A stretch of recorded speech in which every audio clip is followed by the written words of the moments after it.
என்று என் நினைவுகளை நீ தூய்மையாக்கும், இதயத்தை நீ சுத்திகரியும், கண்கள் கைகள் இதயங்கள் எல்லாம் உம்மை மகிமைப்படுத்தட்டும்.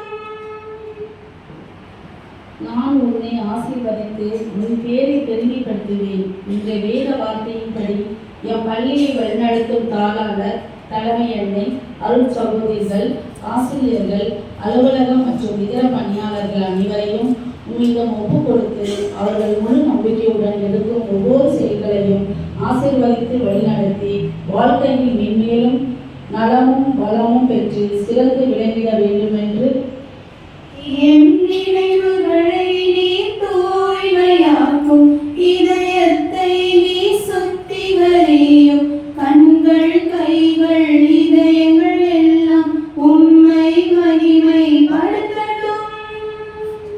நான் உனக்கு போதித்து நீ நடக்கும் வழியை உனக்கு காட்டுவேன் என்று உரைத்த இறைவா, எமது மாணவ செல்வங்கள் அனைவரும் உன் திருமகனும் எங்கள் ஆண்டவரும் ஆகிய இயேசுவை தங்கள் முன்னுதாரணமாக கொண்டு வாழ்வதற்கு வேண்டிய நல்குலத்தை அவர்களுக்கு அளித்திட வேண்டும் என்று என் நினைவுகளை நீ தூய்மையாக்கும், இதயத்தை நீ சுத்திகரியும், கண்கள் கைகள் இதயங்கள் எல்லாம் உம்மை மகிமைப்படுத்தட்டும்.